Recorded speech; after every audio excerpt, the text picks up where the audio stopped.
제가 어렸을 때만 해도 시골에는 쥐가 참 많았었던 것 같습니다. 아마 여러분도 기억하실 거라고 생각을 하는데요. 들판이나 마당에 또는 창고나 심지어는 마루 위에까지 쥐들이 들어와서 돌아다니는 그런 모습들을 많이 봤었습니다. 쥐들이 다니면서 곡식들을 먹어버리는 바람에 농가에 또 가정들의 피해도 참 많았었습니다. 그래서 집집마다 그 쥐들을 잡으려고 했었지만 이 개별적인 노력만으로는 별 효과를 보지 못했습니다. 그래서 시골에서는 가끔씩 쥐 잡는 날 행사를 치르곤 했던 것을 기억합니다. 온 동네가 한꺼번에 쥐 잡기에 나서는 겁니다. 쥐 잡는 날이 닥치면 그 전날에는 온 동네에 개 짖는 소리로 난리가 났던 것을 기억합니다. 짖는 소리 나기보다는 개들이 울부짖는 소리다, 그렇게 표현하는 것이 더 정확할 것 같습니다. 쥐를 잡기 위해 온 동네에 쥐약을 놓게 되지요. 음식물에 쥐약을 섞어서 동네 곳곳에 놔두는 겁니다. 그러면 쥐들이 돌아다니다가 그 약한 음식을 먹게 되고 약을 먹은 쥐들이 죽어서 동네 곳곳에 그 사체가 널려 있었던 일들을 기억합니다. 온 동네 모든 집들이 한꺼번에 쥐약 놓는 일을 하는 겁니다. 그래야 효과가 있으니까요. 그런데 문제가 있습니다. 쥐들이 음식을 먹기 전에 개들이 그 쥐약한 음식을 먹는 일이 발생한다라는 겁니다. 그러면 개들이 거품을 물고 죽어갑니다. 그래서 쥐 잡는 날이 닥치면 개들을 묶어두기도 하고 울타리 안에, 우리 안에 가두어두기도 합니다만 그럼에도 불구하고 개들이 줄을 끊고 울타리를 넘어서 그리고 이 거리에 이렇게 중간중간에 놔둔 음식을 먹는 개들도 있었습니다. 그러므로 쥐약 놓는 전날에는 개들에게 특별한 훈련을 시키곤 했던 겁니다. 개 앞에다가 음식을 가져다 놓습니다. 그런데 주인이 먹으라는 사인을 보내지 않았는데 먼저 입을 대면 아주 무섭게 혼을 냅니다. 매를 때리면서 엄청나게 혼을 내지요.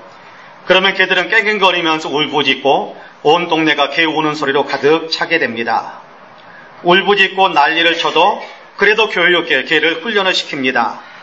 나중에는 안 봅니다. 이제 개들이 쳐다보지도 않습니다. 음식을 쳐다보지도 않고 그 앞에다 입 앞에다가 음식을 가까이 대도 결코 입을 대지 않고 심지어는 음식을 보면 도망가기까지 하는 그런 개들을 봤습니다.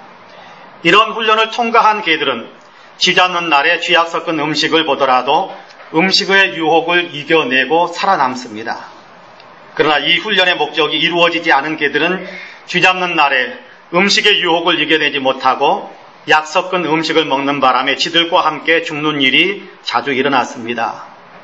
유혹을 이기는 것은 생명을 지키는 것이고 유혹을 이기지 못하는 것은 생명을 지키지 못하는 것임을 깨닫게 됩니다. 이겨야 산다라는 겁니다. 오늘 우리가 읽은 요한계시록 3장 21절에서 주님은 우리에게 이기는 자가 되어야 한다, 그렇게 말씀하고 있습니다. 이기는 자에게는 보상이 따른다라는 종말론적인 약속을 선포하시면서 우리에게 이기라라고 말씀하시는 겁니다. 여러분 21절 말씀을 같이 한번 읽어볼까요? 21절 같이 한번 읽어봅시다. 시작. 이기는 그에게는 내가 보좌에 함께 앉게 하여 주기를 내가 이기고 아버지 보좌에 함께 앉은 것과 같이 하리라. 할렐루야. 주님은 이기는 사람을 주님의 보좌에 함께 앉게 하겠다라는 놀라운 약속을 선포합니다. 주님의 보좌, 왕이신 주님께서 앉는 그 보좌를 이야기합니다. 그러니까 곧 주님과 함께 왕적 권세를 누리는 사람이 되게 하겠다라는 약속이지요. 얼마나 놀라운 영광인지 모릅니다. 멸망당하지 않는 것만으로도 감사할 일인데 거기에다가 상상조차 할 수 없는 왕적인 권세를 누리는 사람으로 세워주시겠다라고 약속하시는 겁니다. 예수님의 영광을 함께 누리는 사람이 되게 하시겠다라고 약속하시는 겁니다. 생각만 해도 가슴 벅차오르는 일입니다. 감히 상상할 수 없는 영광을 누리게 될 것이다 라고 약속하시는 거지요. 어떤 사람이 이 영광을 누리게 될 것이다 라고 말씀합니까? 이기는 사람이 그렇습니다. 이기는 사람이 주님의 영광에 함께 참여하는 권세를 얻게 된다라고 말씀합니다. 이기는 자에게 이 권세를 주신다고 선포하시는 것은 곧 이겨서 주님의 권세에 참여하는 사람이 되라라고 권고하시는 말씀입니다. 이기지 못하는 사람은 그 영광을 누릴 수 없지만 이기는 사람은 주님의 그 영광에 참여하게 된다라고 말씀하는 거지요. 그렇습니다. 주님은 우리에게 지는 사람이 되지 말고 이기는 사람이 되어 주님의 영광을 함께 누리는 사람이 되라라고 말씀하시는 겁니다. 그렇습니다. 그러므로 바라기는 저와 여러분 우리 모두는 주님의 약속하신 그 주님의 권세에 참여할 수 있도록 이기는 사람들이 다 되시기를 주님의 이름으로 간절히 축복합니다. 아멘. 본문은 주님께서 사도 요한을 통해 아시아의 7 교회에게 들려주시는 말씀 가운데 특별히 라오디게아 교회에게 주시는 말씀에 포함되어진 그 말씀입니다. 라오디게아 교회는 7교회 7교회 가운데서도 좀 문제가 많았던 그런 교회였습니다. 책망을 많이 받은 교회지요. 서머나 교회나 빌라델피아 교회는 주님의 인정과 칭찬을 많이 받은 교회이지 않습니까? 조건이나 환경적으로는 결코 좋은 상태가 아니었습니다. 그럼에도 주님을 사랑하고 주님이 원하시는 믿음의 삶을 살기 위해 애쓰고 수고하는 일이 많았습니다. 주님은 그 수고와 애쓰는 모습을 보면서 칭찬을 아끼지 않으셨지요. 그런가 하면 에베소 교회나 버가모 교회나 두아디라 교회나 사대 교회는 칭찬과 함께 책망을 함께 받았던 교회입니다. 꾸중을 들어야 할 일도 있었지만 그 가운데에서도 잘했다라고 칭찬받을 만한 모습들을 갖추고 있었던 교회였던 겁니다. 그런 반면에 라오디게아 교회는 책망만 받았던 교회입니다. 특별히 물에 물 탄 듯 술에 술 탄 듯 하는 신앙생활의 모습을 주님은 많이 책망하셨습니다. 뜨겁지도 않고 차갑지도 않고 미지근한 신앙 상태를 보면서 입에서 토해내칠 것 같다고 하며 지적하시면서 책망하셨습니다. 아주 심하게 책망하신 겁니다. 아마도 이렇게 꾸지람을 듣는 교회이기 때문에 더 이상 희망이 없는 교회다 그런 생각을 할 수도 있었을 것입니다. 책망을 받았던 그 교회 역시도 어쩌면 우리는 안 돼, 희망이 없어, 다 끝난 거야, 주님의 눈 밖에 나버렸어 라고 생각하며 크게 낙심할 수도 있었을 것입니다. 그러나 주님의 생각은 달랐습니다. 내 생각은 너희 생각과 다르다라고 말씀하시는 주님은 이처럼 문제 많은 신앙인들을 책망하면서도 그러나 결코 그들을 포기하시지는 않으십니다.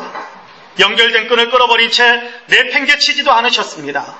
도리어 그처럼 문제 많은 신앙 상태에 있는 사람들에게 여전한 기대를 걸고 계십니다. 도리어 그들에게 희망을 주시면서 다시 견고한 신앙의 사람으로 일으켜 세우시기 위해 그들을 위해 수고하고 애쓰시는 겁니다.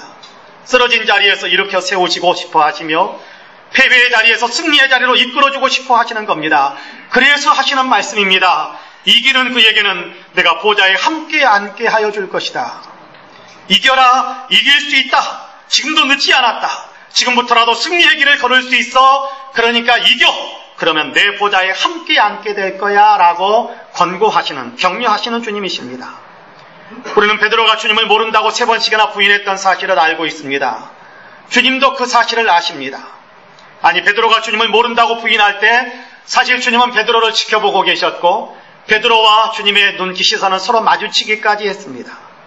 베드로가 조금 멀리 떨어져 있긴 했지만 그럼에도 불구하고 그가 하는 모든 말들은 다 주님께서 들으실 수 있었습니다. 3년 동안이나 데리고 다니면서 먹이고 재워주는 일까지 다 맡아 주관하셨던 주님이십니다. 가르치고 또 가르쳤던 주님이십니다. 그렇게 해서 제자를 삼았습니다. 그런데 막판에 일이 조금 꼬인다고 주님을 모른다고 부인해버린 겁니다. 모른다고 부인하는 베드로의 모습을 보면서 주님은 얼마나 가슴이 아팠을까요? 아마도 많이 서운하고 괘씸하게 느꼈을 수도 있을 것입니다. 그러나 주님은 부활하신 후에 모른다고 부인했던 바로 그 베드로를 친히 찾아가셨지요. 그를 만나서 모른다고 부인했던 그의 상처를 싸매어 주시면서 다시 주님을 사랑하는 사람으로 일어서도록 이끌어 주셨습니다. 그렇습니다. 주님은 사람을 포기하시는 분이 아니십니다. 주님은 우리도 포기하지 않으십니다. 우리가 주님의 마음을 아프게 만드는 일을 했다고 하더라도 주님은 우리를 포기하지도 않으시고 우리에게 절망하지도 않으십니다. 대신에 다시 일어서도록 기회를 주시고 손을 붙잡아 일으켜 세워주시는 주님이세요. 그렇습니다.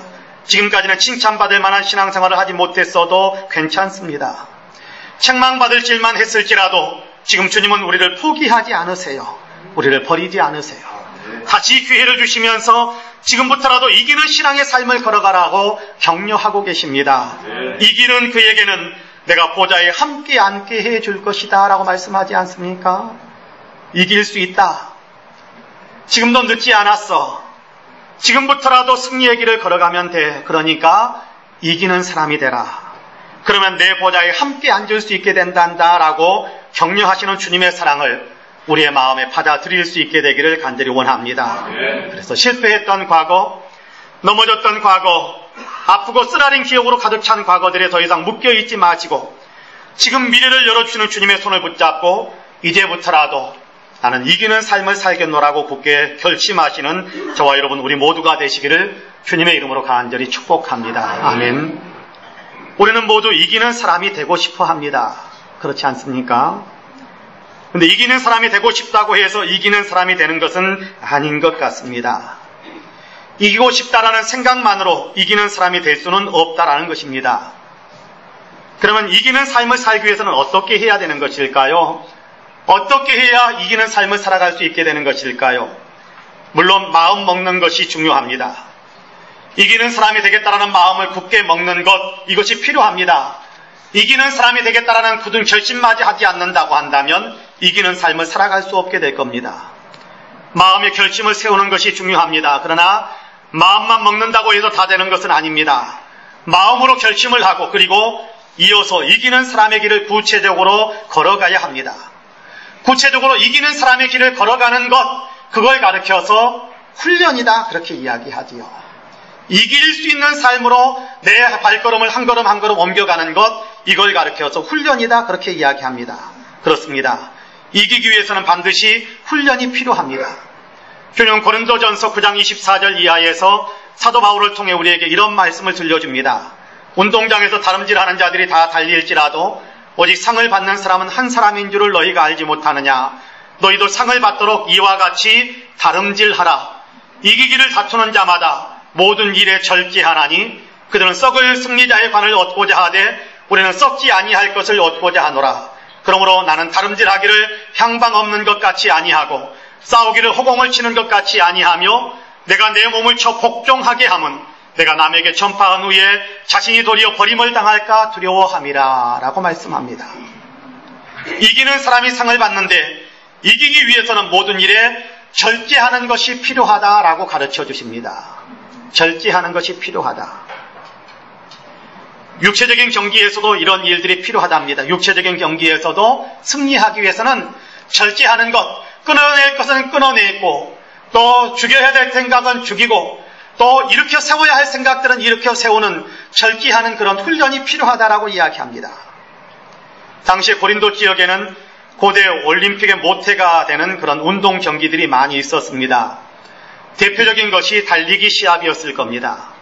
잘 달리기 위해서는 달리기 경기에서 이기기 위해서는 경기에서 이기는 데 도움이 되지 않는 것을 끊어내고 경기에서 이기는 데 도움이 되는 것에 집중하는 훈련을 해야만 합니다. 절제하지 못하고 흥청망청하게 되면 그 선수는 경기에서 결코 승리할 수 없습니다. 승리하지 못한다면 당연히 상도 받을 수 없게 되겠지요. 내 하고 싶은 대로 하려는 마음을 내려놓아야 하는 것입니다. 이것이 절제하는 것입니다. 내가 하고 싶은 대로 하려는 삶의 태도를 버리고 대신에 이기는 데 도움이 되는 습관들을 형성하기 위해 내 자신을 쳐서 복종시키고 훈련시키고 연단시켜 가시는 겁니다. 이기는 체력을 쌓아야 하고 이기는 기술을 습득하는 훈련에 매진해야 합니다. 그래야 이길 수 있는 것입니다. 가까운 데 올림픽 공원이 있습니다. 가끔씩 올림픽 공원을 산책하기도 하는데요. 아침에 일찍 또는 저녁 늦게 올림픽 공원을 산책하다 보면 그곳에서 운동선수들이 훈련하는 것을 볼 때도 있습니다. 바깥에서 이렇게 이렇게 산책 코스에서 훈련하는 것이니까 거기서 기술 훈련을 하는 것은 아닙니다만은 체력 훈련하는 모습들을 본 적이 있습니다.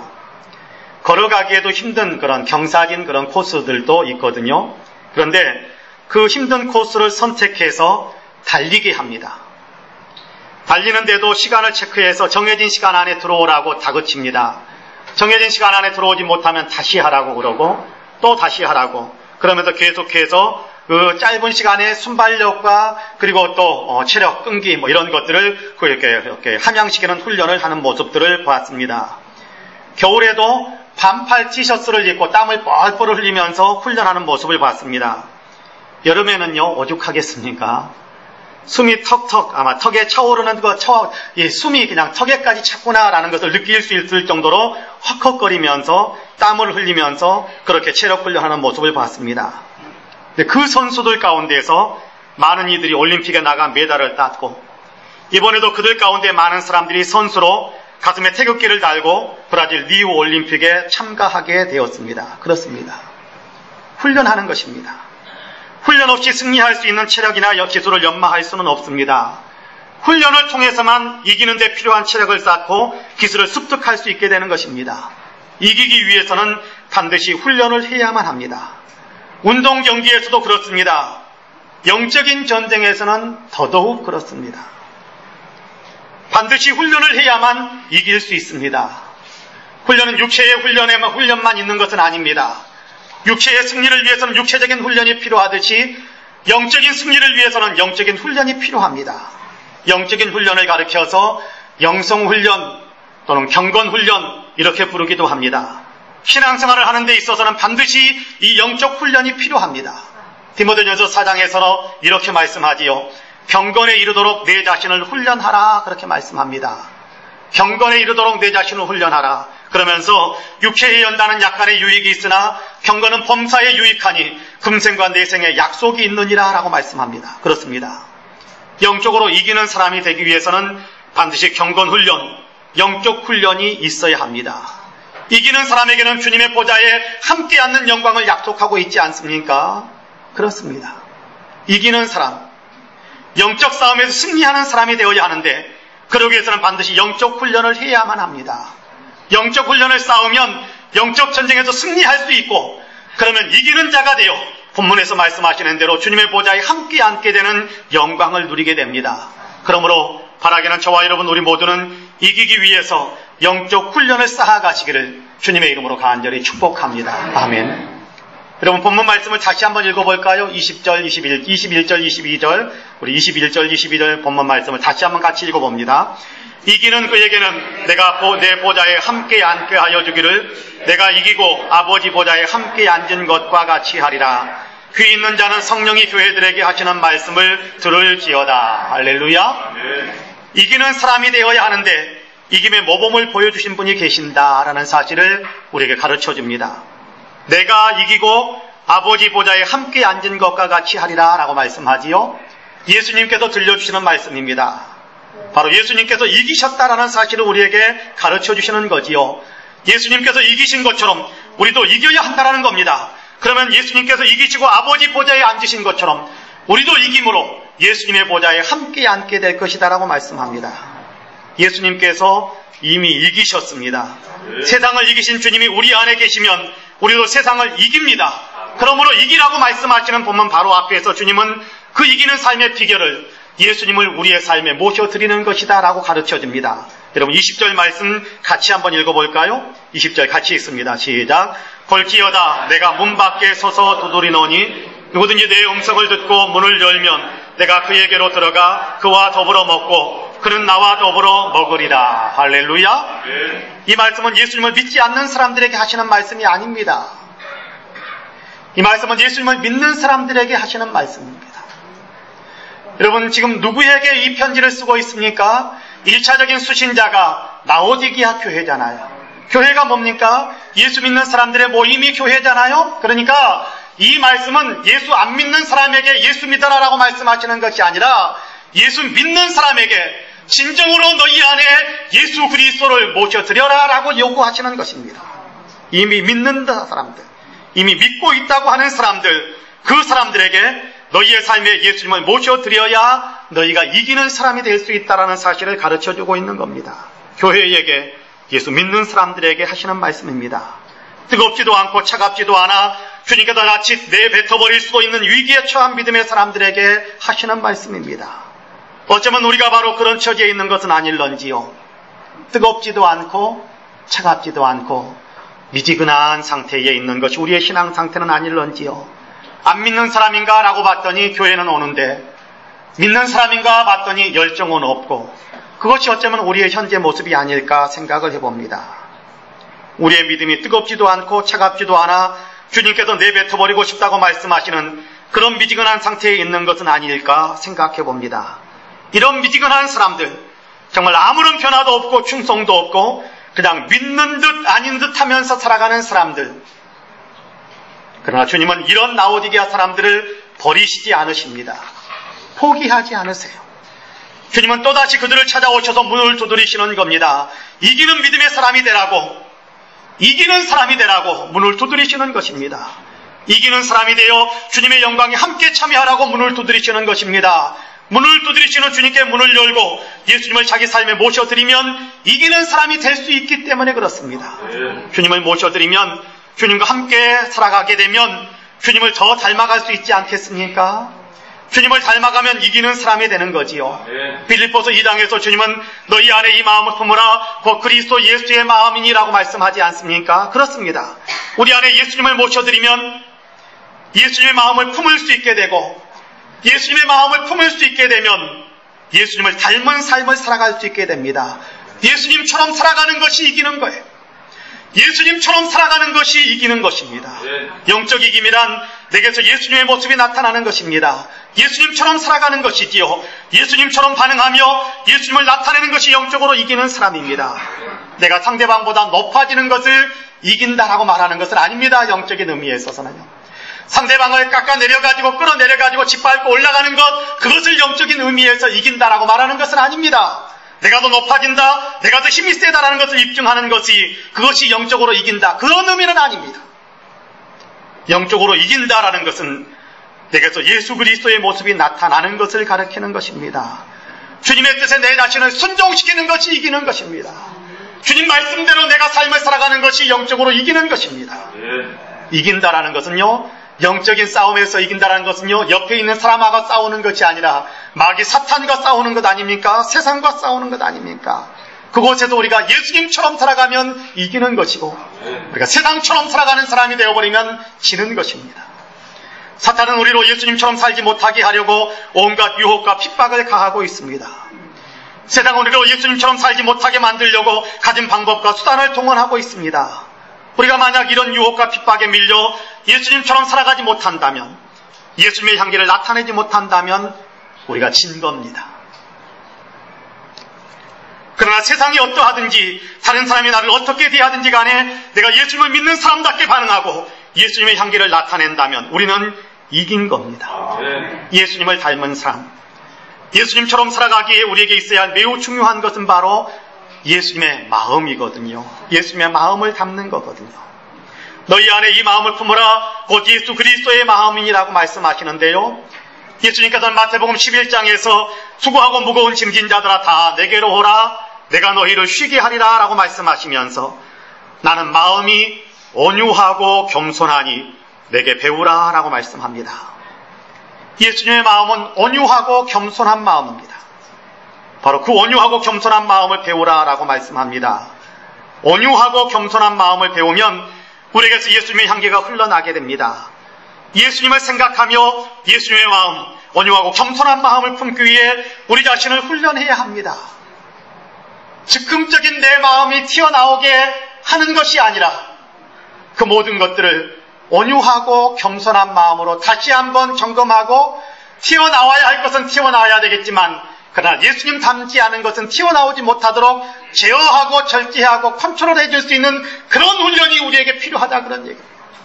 마음의 훈련, 영적인 훈련이 필요하다는 겁니다. 그래야 우리가 세상을 이기는 그리스도인이 될 수 있습니다. 더운 여름철 짜증나게 만드는 일이 많지요. 짜증나게 만드는 사람들도 많습니다.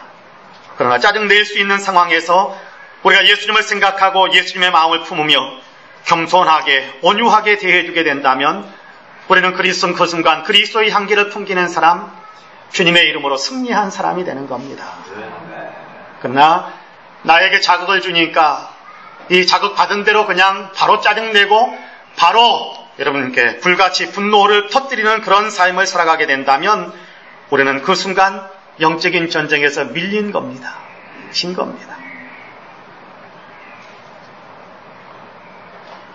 우리가 예수님을 생각하고 예수님의 마음을 품으며 겸손하게 온유하게 대해주게 된다면 우리는 그 순간 그리스도의 향기를 나타내고 영적으로 승리하는 거고요. 유토피아를 쓴 토마스 모호 경에 대한 얘기를 제가 한두 번 말씀드렸던 적이 있습니다.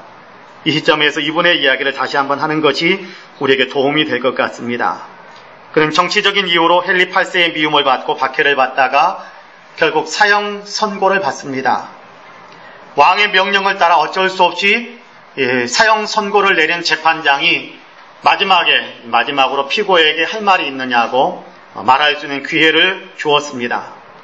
그때 토마스 모어는 재판장에게 재판장님, 당신과 내가 하나님 앞에서는 바울과 스데반과 같은 관계이기를 원합니다. 하나님께서 우리를 그렇게 세워주시길 원합니다. 라고 이야기합니다. 여러분, 스데반 집사가 순교를 당할 때 스데반 집사가 죽어야 마땅하다라고 증인석에 섰던 사람이 사울, 그리고 그 사람이 변화되어서 바울이지 않습니까?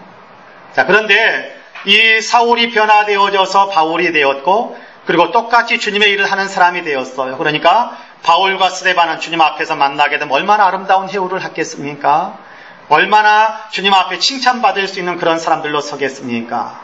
재판장이 마치 사울처럼 당신은 죽어도 된다라고 토마스 모어에게 이야기했을지 모르지만, 그러나 토마스 모어는 이 재판장에게 당신과 내가 바울과 스데반 집사처럼 그렇게 주님 앞에 서기를 원합니다. 라고 이야기합니다. 왜 나에게 그렇게 선하게 대해주느냐고 묻는 재판장에게 토마스 모어는 다시 이야기합니다. 예수님께서 나를 잘 대해주셨기 때문에 나도 모르는 사람에게 잘 대해주기 위해서 힘쓰면서 살아가고 있습니다. 라고 대답을 했답니다. 예수님께서 나에게 잘 대해주셨기 때문에, 예수님이 나를 용서해 주셨기 때문에, 예수님이 예수님을 죽이는 사람까지도 용서하셨기 때문에 그 예수님의 마음을 품고 나도 예수님처럼 살아가기 위해서 애쓰고 있다라는 고백 아닙니까? 참으로 온유함과 겸손함으로 무장한 사람이라고 생각합니다. 나에게 잘못하는 사람에게 소리 지르고 저주하는 것이 아니었습니다. 도리어 나를 악하게 대하는 사람을 선하게 대해주고 있는 겁니다. 십자가에 못 박고 있는 군사들을 위해 저들의 죄를 용서해달라고 기도하셨던 주님과 같은 마음을 품고 있는 사람이라고 생각합니다. 예수님의 마음, 온유와 겸손의 마음을 품고 있기 때문에 가능한 일입니다. 이것이 영적인 이김입니다.